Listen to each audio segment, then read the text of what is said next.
Hallo zur täglichen Dosis. Heute mit unserem Schauspieldramaturgen Maximilian Löwenstein und seinem Freund Pao-Chang Tsai aus Taiwan, der Autor, Regisseur und Schauspieler ist. Die beiden unterhalten sich über natürlich Theater, aber vor allem darüber, wie es Taiwan gelungen ist, die Pandemie schon frühzeitig zu bekämpfen und fast zu besiegen und was da die kulturellen Unterschiede sind. Viel Spaß dabei. Das Gespräch ist übrigens auf Englisch geführt und wir haben es mit Untertiteln versehen. Schönen guten Tag, meine Damen und Herren. Herzlich willkommen. Mein Name ist Maximilian Löwenstein. Ich bin Dramaturg im Schauspiel des Staatstheaters Darmstadt. Und zu meiner Linken sehen Sie Pao-Chang Tsai, ein Freund von mir aus Taiwan. Und ich möchte Ihnen Pao-Chang Tsai kurz einmal vorstellen, damit Sie eine ungefähre Vorstellung haben, mit wem ich hier rede und warum ich mit ihm rede. Und zwar lese ich Ihnen jetzt kurz einmal die Vita von Pao vor. Pao-Chang Tsai hat seinen Bachelor in Drama und Theater an der Nationaluniversität von Taiwan gemacht und anschließend seinen Master im Fach Musiktheater an der Royal Central School of Speech and Drama in London. Er war in einer Doppelspitze, stimmt, Pao versteht nicht auf Deutsch, er war in einer Doppelspitze künstlerischer Leiter des Taiwaner Ensembles in Taiwan in der Zeit von 2009 bis 2018. Pao-Chang Tsai arbeitet künstlerisch im Theater als Autor, Regisseur und Schauspieler. Weitere Stationen in seiner Ausbildung waren das America Repertory Theater und das Moskauer Künstlertheater. Er absolvierte 2015 eine Residenz im Programm Cité Internationale des Arts in Paris. Seine erste Soloshow unter dem Titel Solo Date kam 2016 beim Fringe Festival in Edinburgh zur Premiere und wurde als Eröffnungsprogramm zur Ars Electronica nach Linz, Österreich eingeladen, sowie zum San Francisco International Arts Festival. 2017 wurde er eingeladen zum Internationalen Forum des Berliner Theatertreffens sowie als Gastperformer beim Starlight Soul Musical Festival. Pao, stimmt das? Ja, genau. It's my only German word. No, I'm kidding. That's wonderful. That's just wonderful. Und um das dem Publikum in Darmstadt einmal zu erklären, Pao spricht wunderbares Deutsch, aber wir haben uns entschieden, das Gespräch auf Englisch machen, weil er sich da noch wohler fühlt. Pao lebt aktuell in Taiwan und ich würde sehr, sehr gerne mit ihm über die Situation in Taiwan sprechen, die hinsichtlich der Corona-Krise, hinsichtlich der Theater, hinsichtlich des Lebens dort. Taiwan scheint eines der wenigen Länder zu sein, die gut und klug und vorausschauend auf Corona reagiert haben. Und da können wir, glaube ich, alle was daraus lernen vielleicht. Deswegen spreche ich jetzt mit Pao-Chang. Und weil er ein wahnsinnig angenehmer, netter Mensch ist. So, now I switch to English. Pao. Yes. Yes. Thank you very much that you are able to do this talk with me and that you have the time, that you spare the time that we can do this. My first question is, thank you. How are you today? I'm fine. Now it's like 10 past 10 p.m. in Taiwan. So it's almost at the end of the day. A little bit tired, but everything is fine. That's good. So right now in Germany, we are struck by Corona crisis. We have pretty much a lockdown with some freedoms to everyone, but it's pretty much the lockdown situation as is in many countries in the world right now. How's the situation in Taiwan for people who don't know anything about it? What would you say? What is the actual situation? For now, people still have the full freedom to go out and live as normal as possible. I believe, as far as I have read, Sweden and Taiwan are probably the only two countries that kids can still go to school at the moment. Okay. So, yeah. So parents are happy. I understand that. Yeah. Okay. And how come this happens? I don't know. You're pretty close to China, so everybody thought, I think, including the Johns Hopkins University, you are going to be struck severely by Corona. How did you manage to not get struck by it? I think it's mainly because Taiwanese government took a very early action regarding this coronavirus. When there is when there was some rumor, like in December 2019, something happened in Wuhan province in China, Taiwan has already noticed about that due to the fact that we have suffered so much 13 years ago by SARS. It has created some severe damage to the society. The lung disease, SARS. Yeah. So we were not traumatized by that, but also learned a great lesson from that. Hence, we took a very quick and careful action, even when this pandemic hasn't reached out to anywhere else. We have already sent out 2 experts to China and to see what's going on there. And then from December, the government has already prepared so many policies.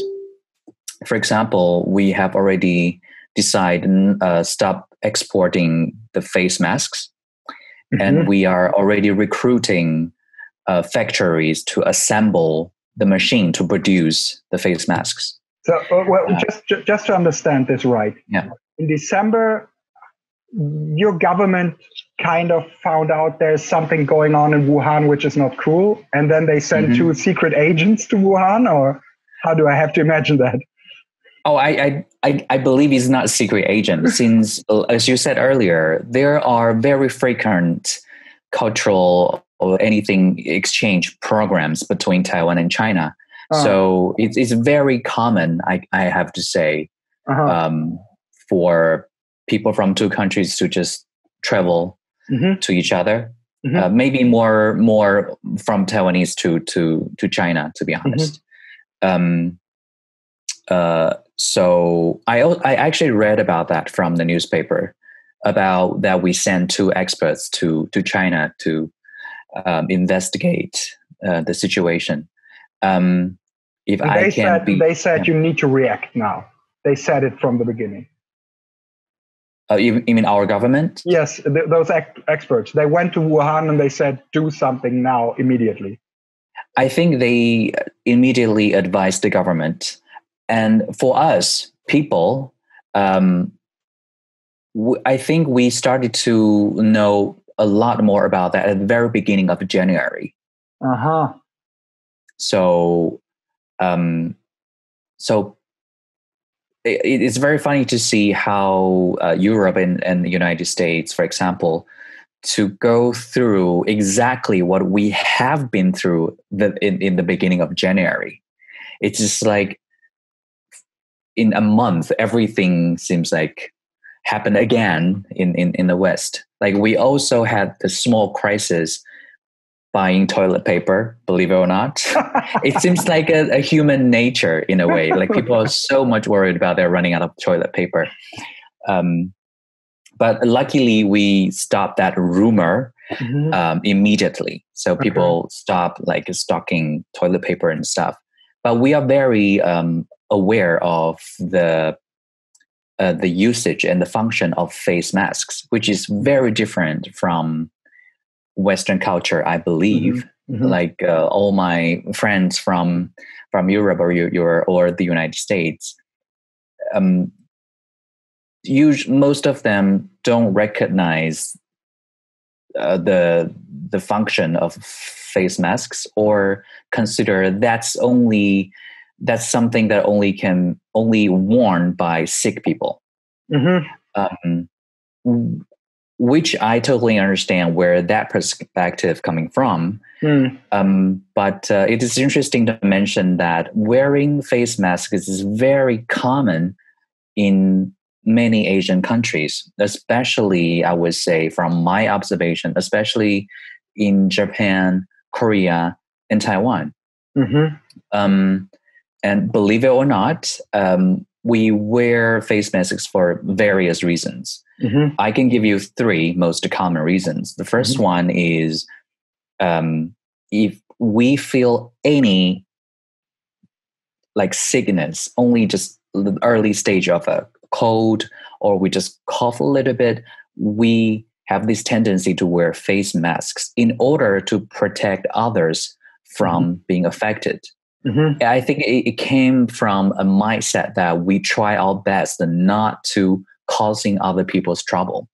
I think it's very basic. It's the other way around. You rather think of wearing a mask by protecting others rather than protecting yourself. Is that in this sense? Yes. Okay. But of course, it goes both ways. We protect ourselves as well, but more importantly, we don't want to cause any other people's trouble. So we wear face masks also because Taiwan has probably the highest intensity of motorbike. So it produces a lot of air pollution, unfortunately. So whenever I ride a motorbike, I wear masks.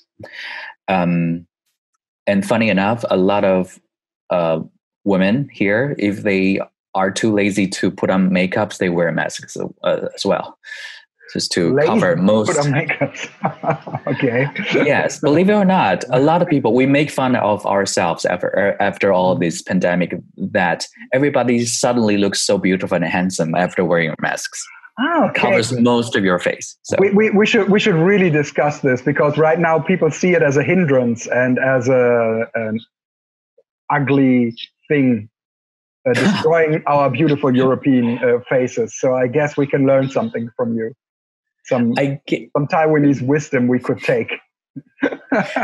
I guess it also has a lot to do with how different that we interact with people physically. Like it's so common in the West, like people hug each other, kiss each other on the cheek. This is something daily life. It's so crucial and so basic. But here in Asia, we don't. I'm pretty much westernized, so I do hug people, I kiss people, but in general, we don't even shake hands. We just bow at each other or smile.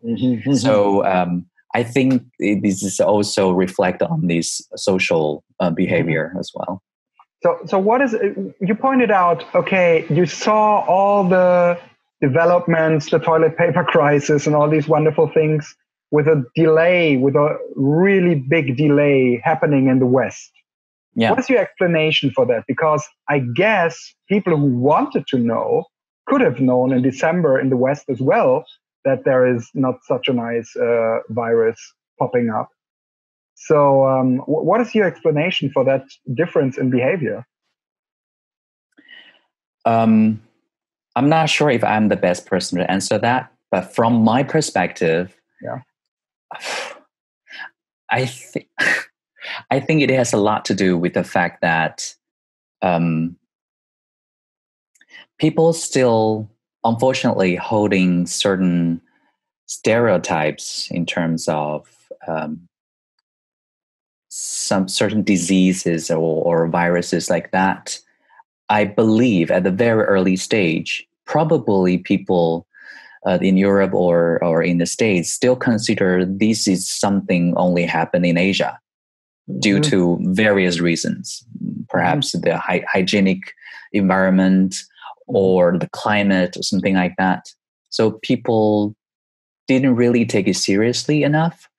And also people, well, this might sound a little bit ironic, but I have to say the reason why Taiwan is one of the countries that really make this pandemic under control is based on two reasons. First, as the closest neighbor from China, we don't trust them. We don't trust anything they say. And secondly, we don't really trust what WHO says. The World Health Organization. Exactly. Believe it or not, Taiwan is not part of the WHO, and mainly because there has been very complicated political situation between China and Taiwan. In case those who are watching this video who has no idea about what's going on, China has been claiming that Taiwan is part of China, while Taiwan has its own government, democratic political system. We elect our own president. We have our own passport, currency, and blah, blah, blah.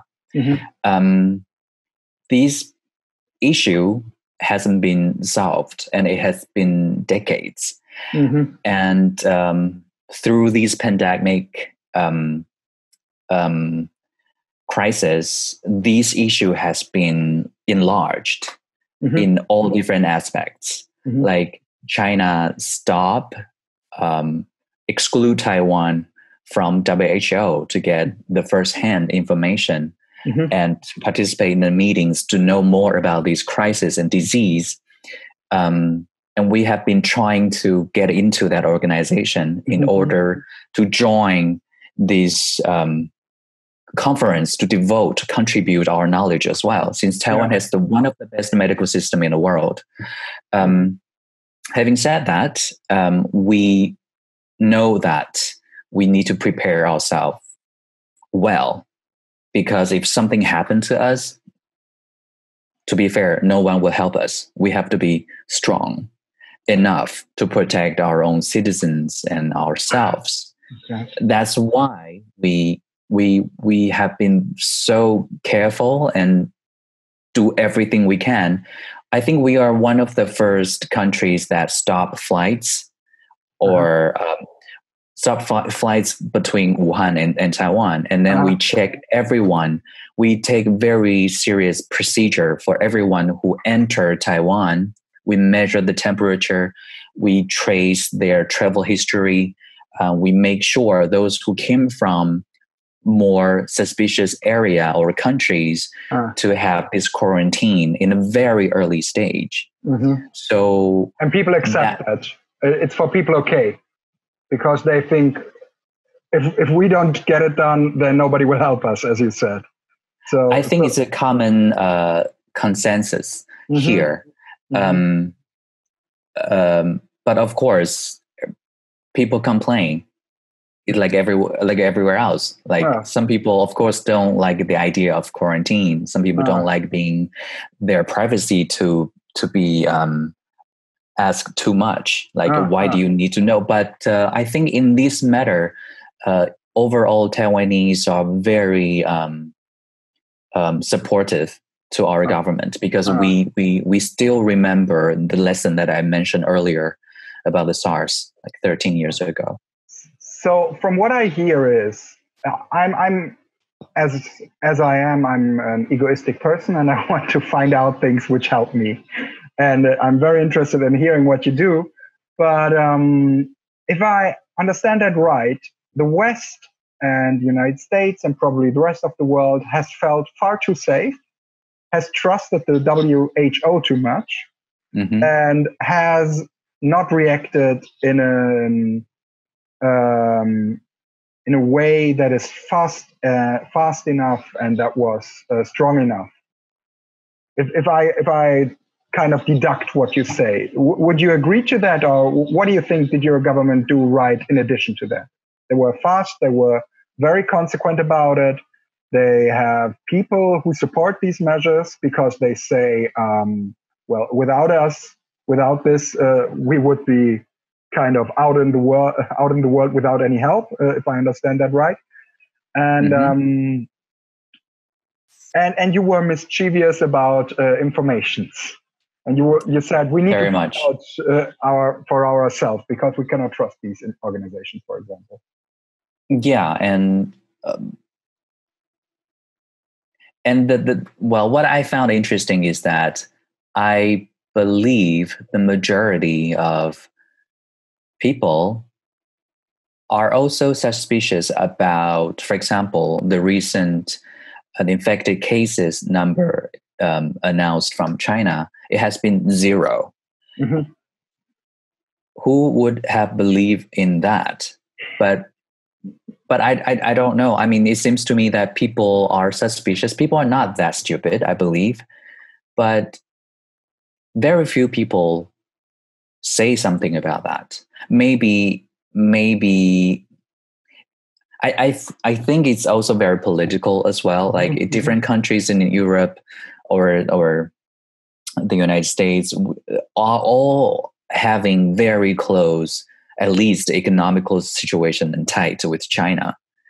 And so when it comes to this matter, it all get very political in a way, like how different governments respond to this pandemic, how they try to keep this very delicate diplomatic relationship with China, blah, blah, blah. And I think Taiwan, in this case, we took a very clear stand that we don't trust you. We do this in our own way. So the West trusted China too much? I don't know. What do you think? well. This is just. I'm just putting out hypotheses. I'm just trying to figure out what we did wrong, because you live right next door to Wuhan, so to say, and you have it under control, and we are absolutely gripping to get it under control. So we reacted too slow. We trusted WHO and Chinese information far too much. And perhaps we also had a racist problem, like Donald Trump talking about the Chinese virus, and thereby ignoring or thereby denying that this can be an American disease as well and an American virus as well. So we had this racist conception, which also misled us in political judgment, I guess. Do you think that what I'm about to say is, from my perspective as a Taiwanese, I somehow understand where Trump was coming from based on the fact that he wasn't happy that America has been accused by Chinese government saying that this virus was originated from America. Oh, I did never hear that. Oh, okay. Sounds great. Yeah. What pissed me off exactly is that everybody knows this virus started from Wuhan province, China. It seems like such a clear fact is being manipulated in a later stage when this pandemic burst out in the West. And then China seems to have things under control, according to their own announcement, starting to have these different propaganda to spread the message that everyone needs China's help. China is here to help everyone. I personally think it's very hypocritical. Of course, I appreciate anyone that are willing to reach out to help anyone who is in need. I have no doubt in that. But I think it's not fair it's so wrong to accuse the United States about the origin of the virus. So we have like a war of propaganda, something we know. Something we already know. Totally. Whenever I'm reading news right now, my first instinct is I have to check multiple sources to see whether it's true or not. And in the case of Corona, this can be deadly. This can be lethal if you fall into the traps of propaganda. Okay, I can see that. Yeah. So some sociologists in Germany, they start to think about it, that they say the idea of globalization is under reconstruction, in a reconstruction phase. It's being reconsidered.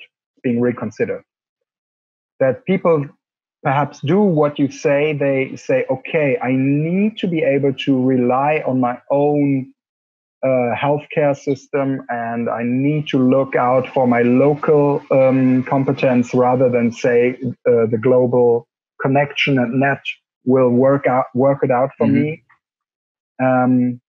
this has various political implications. It also works for the right-wing parties who think of concepts that are not so sympathetic by building up walls and saying nobody should ever get in. But right now we see like, okay, the walls are something people appreciate. That you say, I lock down my country so I don't get in a virus. And I can see people being in responsibility, and I cannot say, well, it comes from somewhere else, da, da, da, da, da, da. And you demonstrated this very well. And you say your government does that and your government does that. And so you have like a strong relationship with whom you elect and who does something for you. What do you think? What are the implications for the future coming out of this? Because you said the pandemic kind of made people in Taiwan even more suspicious about China. Is that right? We have been always suspicious. Okay. But this just proves us right that it's actually quite correct to be suspicious to their government. I see. And can you see something positive coming out of this? Yes, I have to. Otherwise, it's just so tough to survive through this period of time.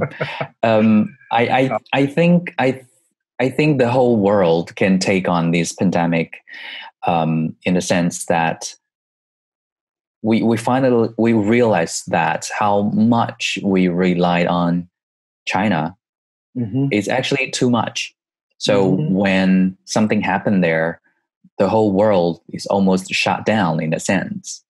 So I do think it's a good opportunity for everyone, for every country to reconsider their relationship in the future with China, and how I think it's a positive thing, because I believe the whole world should collaborate with each other, but never rely on too much on one specific country.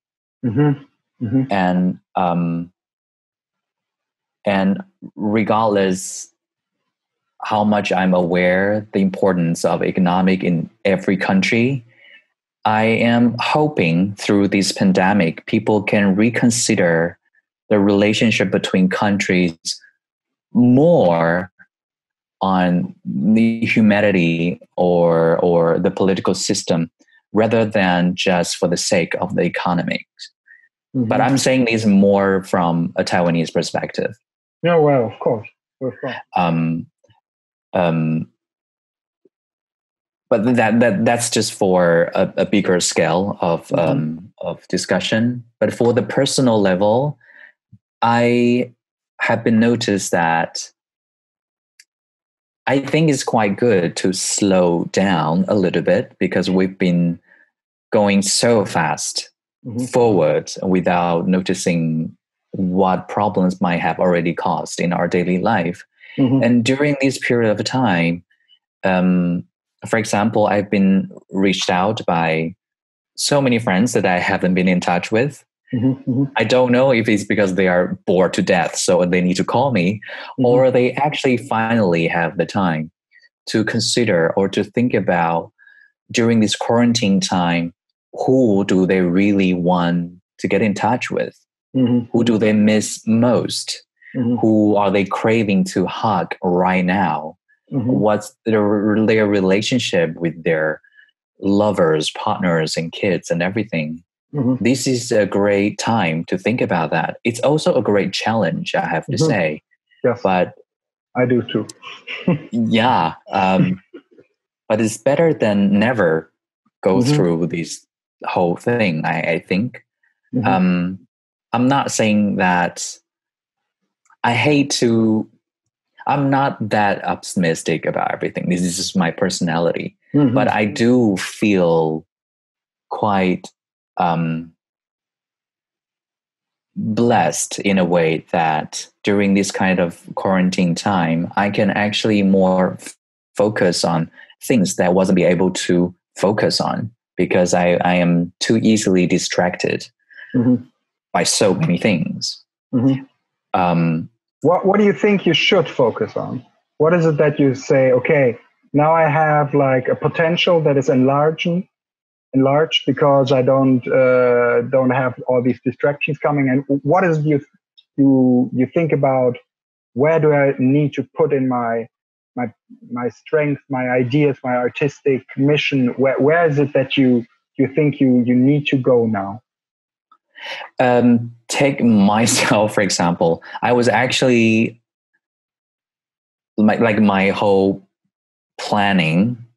I mean, the whole plan has been ruined like everyone else. I was planning to go to Germany actually to study German, and then I'm so sorry that this plan doesn't work out. I'm so sorry for you. It will work out soon, I believe. And then potentially apply for artist visa and then learn more about German theater, to be honest. Mm-hmm. But then I am staying here in Taiwan, potentially for another 2 or 3 months. So I have to find a way to face this insecurity and uncertainty. So luckily, I got an offer to teach in university, and meaning I have to prepare all the materials that I haven't had time or chance to really go through. So I have been reading. You do that with a mask on your face, or you just meet people in a university? That's possible? It is possible, but since my class is small, so I am very much aware. Like now, if you want to enter university, you have to measure your temperature, like everything they do at the airport. And also it is encouraged to keep the social distance of obviously. Since I teach acting, I really think it's very difficult to teach acting online. So I insist to be there, engaging, touching their face with their hands, or I try to keep them have a proper distance from each other, something that I can take care of. But in general, if it's a lecture class, I heard this from my professor friends, students, they are 90% of them are wearing masks during the class. And so are the teachers as well. Okay. Pao, I think our connection is kind of slowing down or getting unstable. Your image is frozen. Hello? But you hear me. Ah, there you are again. Great. Oh, hi. The reality of transcontinental communication is getting to us. Okay, but all in all, I think this was insightful. I look now on my page if there's something. What do you think we should learn from you? We talked about perhaps facing our racist conceptions of Asian diseases, and we should be a little bit more suspicious about Chinese or WHO informations. We should probably be a little faster in reaction and find out for ourselves in a global scale, because what happens in Wuhan can happen in Germany as well. So we found out this thing about the globalization as well, I guess. Didn't we? Yeah, to my surprise, I wasn't there aware of this globalization before this pandemic. Like when this happened, a lot of people in Taiwan, they are complaining why Taiwan couldn't stop every single flight between China and Taiwan. I was one of them. I was like, hey, have some guts, just cut everything.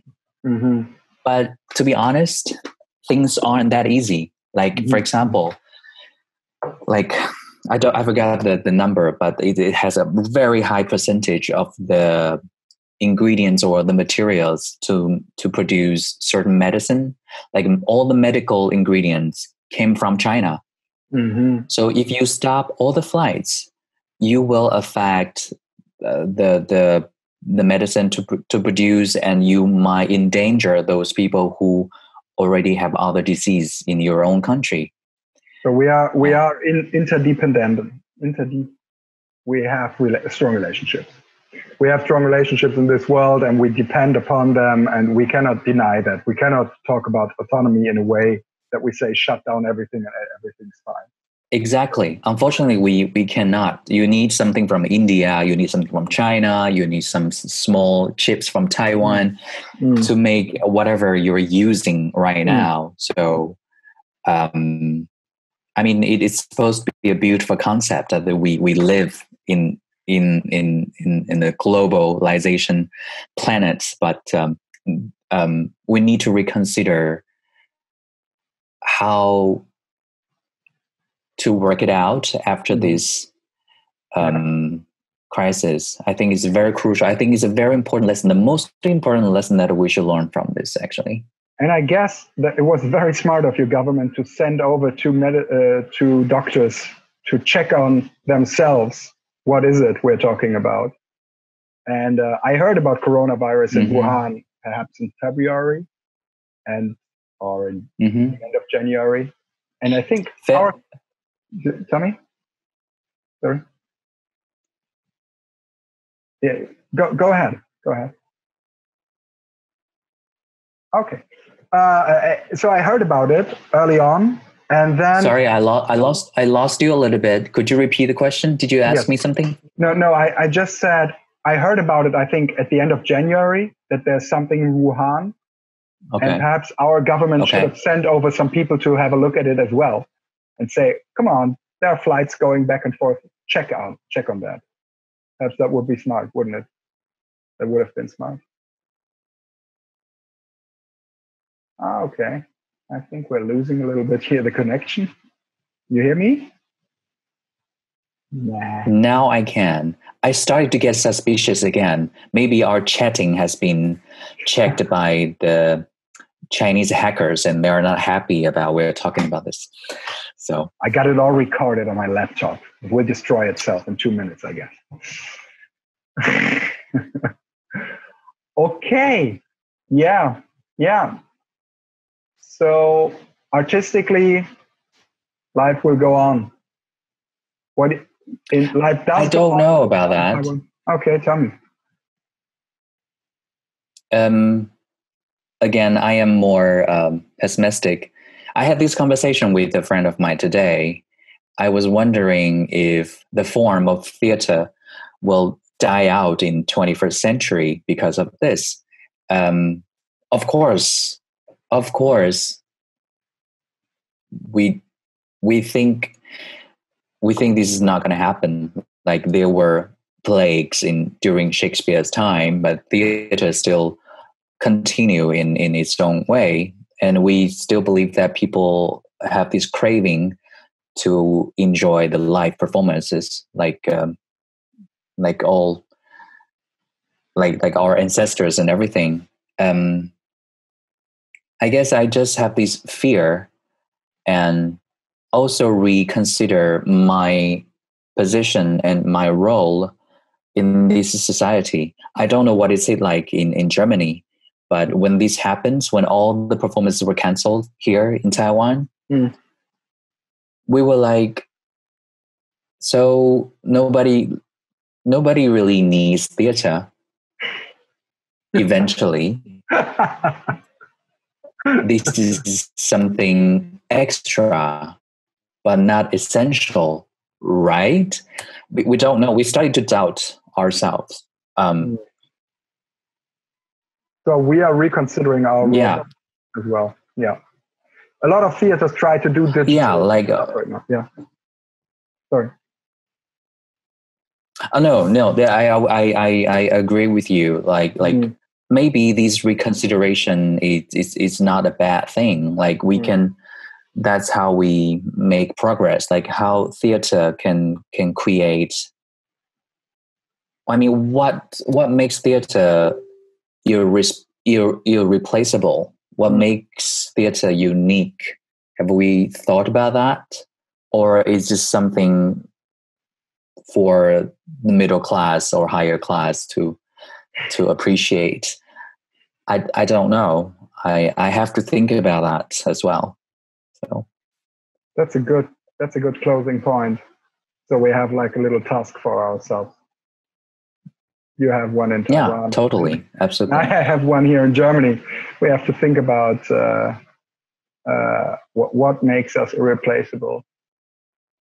What will